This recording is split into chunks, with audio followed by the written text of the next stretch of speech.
साथियों नमस्कार, स्वागत है आपका एक बार फिर से गवर्नमेंट गुरु 2.0 यूट्यूब चैनल पर। आज हम इस सेशन में बात करने वाले हैं ईओआरओ भर्ती।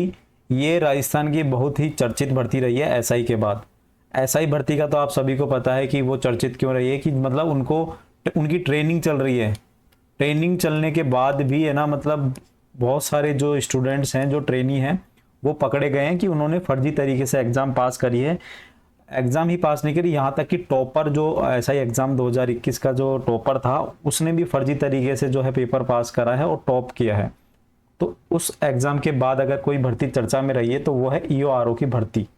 ईओआरओ की भर्ती आपको पता है कि ये ईओ और आरओ होता क्या है? एग्जीक्यूटिव ऑफिसर, अधिशासी अधिकारी और रेवेन्यू ऑफिसर, राजस्व अधिकारी, जो कि डीएलवी ने ये भर्ती आरपीएससी के माध्यम से करवाई है।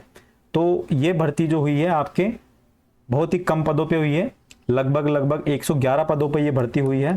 ठीक है, 111 पदों पर ये भर्ती होने के बाद आज हम बात करने वाले हैं इसके बारे में। इस भर्ती एग्जाम की जो भर्ती जो हुई थी, इसकी जो एग्जाम डेट थी वो थी 14 मई 2023 और आज जो डेट है हम बात कर रहे हैं वो है 23 मई 2024। तो लगभग इसको एक साल से ऊपर हो चुका है इस भर्ती को, लेकिन अभी तक इसका जो है फाइनल रिजल्ट नहीं निकला है। फाइनल रिजल्ट नहीं निकला है, इसके पीछे बहुत सारे रीजन हैं। इसके पीछे रीजन क्या है? सबसे बड़ा, आरपीएससी बैकफुट पे है। क्यों है बैकफुट पे, इसकी हम बात करेंगे। एसओजी क्या एक्शन ले रही है उसकी हम बात करेंगे। आचार संहिता के कारण क्या रिजल्ट रुका हुआ है या और कोई रीजन है, उसके बारे में हम चर्चा करेंगे। तो आप लोगों के काफ़ी कमेंट्स आ रहे थे, काफ़ी मैसेज आ रहे थे कि सर ईओआरओ के संबंध में कोई अपडेट हो तो हमें बताएं। तो इसलिए मैंने ये आपके लिए सेशन लेके आया हूँ। तो आज हम इस सेशन में इसी भर्ती के बारे में चर्चा करने वाले हैं। जो भी बच्चे चैनल पे नए हैं, चैनल पे ज़रूर सब्सक्राइब कर देना, वीडियो को लाइक कर देना, दोस्तों के साथ शेयर कर देना, और कुछ भी आपको पूछना हो, आपकी कोई भी क्वेरी हो तो कमेंट में आप मुझे ज़रूर बता सकते हैं। ठीक है दोस्तों, तो चलिए शुरू करते हैं। हम हमारी आज की जो वार्तालाप है, इस चर्चा करते हैं कि ईओआरओ भर्ती में आखिर चल क्या रहा है। तो आपको पता है कि हम आगे बढ़ने से पहले एक चर्चा करते हैं कि कोर्ट, माननीय हाई कोर्ट के अंदर जो 2 रिट लगी हुई है, तो उस रिट में जो मुकेश चौधरी वाली रिट है, इसके अंदर, ठीक है, मुकेश चौधरी वाली रिट, जिनको भी ये रिट के बारे में नहीं पता है वो मेरे पुराने वीडियो देख सकते हैं, तो उसमें आपको समझ में आ जाएगा कि हाई कोर्ट के अंदर 2 रिट लगी हुई है, मुकेश चौधरी और एक है राधेश्याम छिपा वाली रिट। राधेश्याम छिपा वाली रिट, दोनों ही रिट्स के अंदर, दोनों ही याचिका के अंदर माननीय हाई कोर्ट ने आरपीएससी को तलब किया है। आरपीएससी को क्या तलब किया है? क्यों ना इस भर्ती को रद्द कर दिया जाए, क्यों ना इस भर्ती को रद्द कर दिया जाए, ये आरपीएससी से क्वेश्चन किया है। वो क्वेश्चन क्यों किया है? क्योंकि आपको पता है कि गोपाल केसावत वाला जो प्रकरण है, गोपाल केसावत वाला जो प्रकरण है, इसके अंदर जो भ्रष्टाचार का मामला सामने आया था कि ओएमआर ही पूरी आरपीएससी से बाहर आने का मामला आया था, 18.5 लाख रुपए के अंदर जो है ओएमआर चेंज करने का मामला सामने आया था। तो इस भर्ती पर कहीं ना कहीं संदिग्धता या घालमेल पाई गई है। तो इस चक्कर में जो रिट लगी थी वो लगी थी आरपीएससी बनाम, जो हम बात करें मुकेश चौधरी, राधेश्याम छिपा बनाम आरपीएससी, या ऐसे मान लो, या मुकेश चौधरी बनाम आरपीएससी या राधेश्याम छिपा बनाम आरपीएससी। तो इसमें माननीय हाईकोर्ट ने पूछा था क्यों ना इस भर्ती को रद्द किया जाए। ये किससे पूछा था? सरकार से और आरपीएससी से ये सवाल किया था, जिसका आज दिनांक तक तो अभी तक कोई आरपीएससी ने जवाब नहीं दिया है। डेट पे डेट मिल रही है, ठीक है, आरपीएससी ने कोई जवाब दिया नहीं है। गोपाल केसावत वाला प्रकरण था, उसके बाद जो आरपीएससी के जो सदस्य थे, मंजू शर्मा और संगीता आर्य, ठीक है, तो इनसे भी जो है एसीबी ने पूछताछ करी थी, और पूछताछ के बाद जो है अभी तक एसीबी ने इसमें जो है क्लीन चिट नहीं दी है कि इस भर्ती प्रक्रिया में मंजू शर्मा और संगीता आर्य का इन्वॉल्वमेंट है अथवा नहीं, इसके बारे में स्पष्ट रूप से अभी तक कुछ नहीं कहा है। ठीक है, मेन रीजन यही है रिजल्ट रुकने का। तो आरपीएससी बिल्कुल बैकफुट पे है। क्यों है बैकफुट पे? क्योंकि सबसे पहले तो जो एसीबी की जो हम कार्रवाई की बात करें, तो एसीबी ने अभी क्लीन चिट नहीं दी है। उसका मैं अभी आपको दस्तावेज, आपको जो प्रूफ बताऊंगा कि एसीबी ने अभी क्लीन चिट नहीं दिए। आरपीएससी ने लेटर लिखा है एसीबी को कि क्या इसमें इन्वॉल्वमेंट है, क्या भ्रष्टाचार हुआ है भर्ती के अंदर, तो हमें जो रिजल्ट जारी करना है या नहीं करना, इसके बारे में जो एसीबी को पूछा गया है, उसके बारे में भी आगे चर्चा करूंगा। उससे पहले मैं एक बात आपको बताना चाहता हूं कि अभी पूरे इंडिया में जो है लोकसभा के जो चुनाव चल रहे हैं, उसके कारण आचार संहिता लगी हुई है। 4 जून को जो है आपके रिजल्ट आने वाला है लोकसभा के चुनाव का, उसके बाद आचार संहिता समाप्त होगी।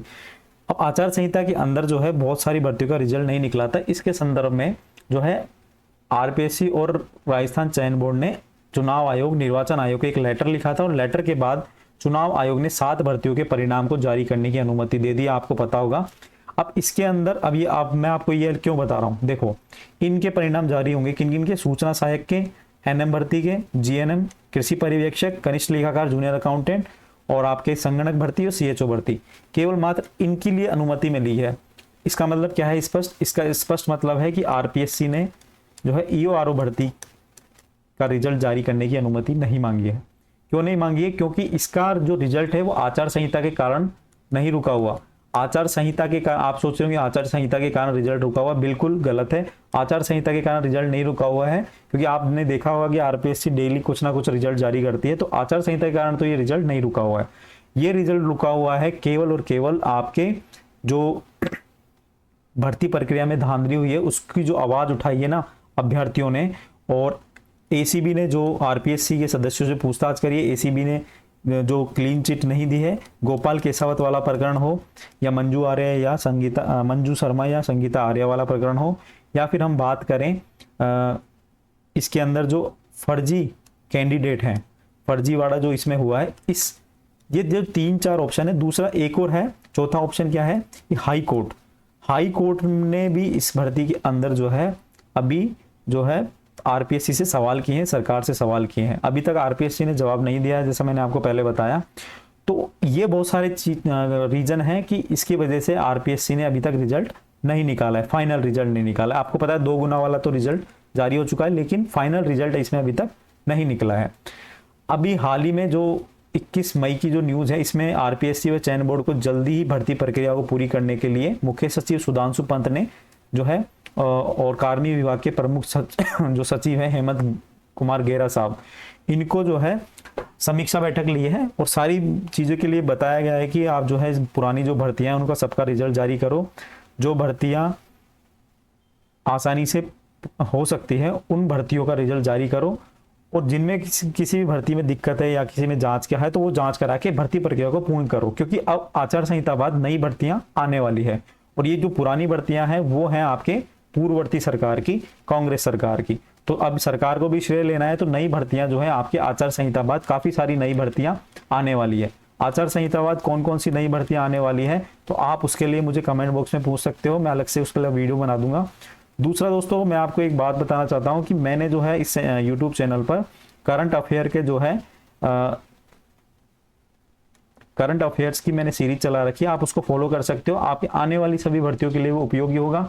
उसके अलावा भी मैंने इंग्लिश ग्रामर का जो है उसके अंदर मैं निःशुल्क बिल्कुल बहुत अच्छा कंटेंट के साथ आपको समझा रहा हूँ इजी लैंग्वेज में, जिसको भी इंग्लिश में डर लगता है, जिसकी इंग्लिश 0 है वो भी इंग्लिश में हीरो बन सकता है। बस आपको जो है वीडियो देखने क्लासें लेनी है, रेगुलर क्लासें लेनी है, आपको बिल्कुल कंटेंट में दम लगेगा। बड़ी बड़ी कोचिंगों वाला कंटेंट आपको जो है निःशुल्क मिलने वाला है। आप 16-16 हज़ार, 15-15 हज़ार, 20-20 हज़ार रुपये है ना बड़ी बड़ी कोचिंगों में देते हो और फिर समझ में आपको बिल्कुल आता नहीं है। लेकिन आप जो कंटेंट मैं दे रहा हूँ आपको, क्योंकि वो कंटेंट वही है जो मैंने जो है 5 से 6 गवर्नमेंट जॉब क्रैक किए हैं, तो मैंने भी जहाँ से पढ़ा है वो कंटेंट आपको बिल्कुल आपको निःशुल्क उपलब्ध करवा रहा हूँ। आप कंटेंट को देख सकते हैं, और भी अगर कुछ आपको एक्स्ट्रा पढ़ना है तो आप मुझे बता सकते हैं। ठीक है दोस्तों, ये तो रही ये बात। अब हम बात करते हैं, वापस से आते हैं। तो आपको पता है कि जो चुनाव आयोग ने इस पे जो है अनुमति दे दी है, तो इन जो सभी भर्तियों के जो है रिजल्ट आपको देखने को मिल जाएंगे आने वाले कुछ ही दिनों में।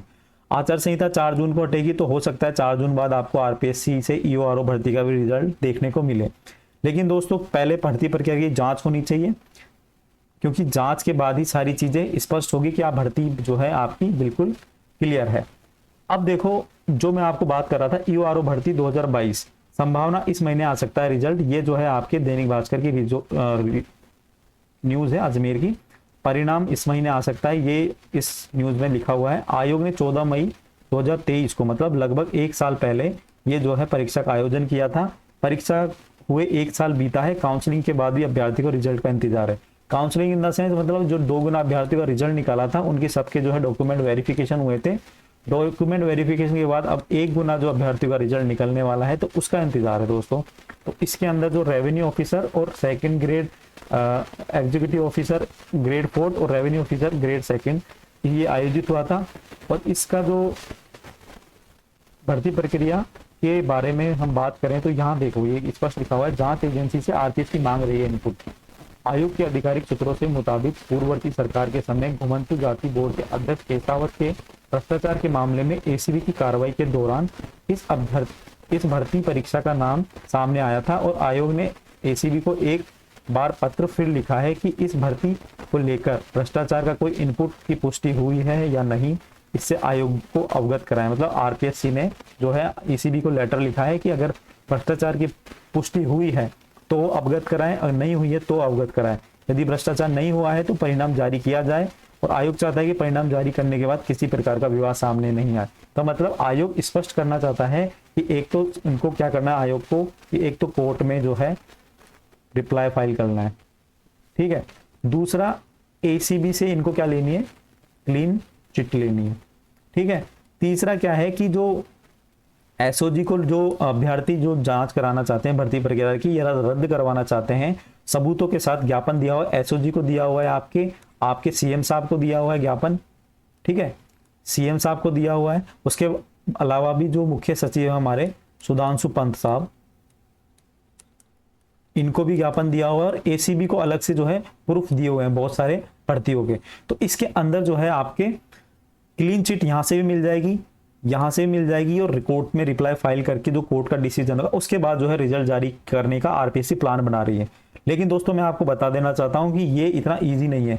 इजी क्यों नहीं है, क्योंकि देखो ये जो है खबर, इसमें जो ईओआरओ के अंदर जो आपको पता है कि ईओआरओ के अंदर ये सबसे पहले मैं बताऊं, दैनिक भास्कर न्यूज के अंदर एसओजी का बड़ा खुलासा हुआ था। इसके अंदर जो है ये रिपोर्ट सामने आई थी कि ऐसा कोई सगा नहीं जो नौकरी लगा नहीं, ये पूरी हेडिंग थी, आपने देखा होगा, पढ़ा भी होगा।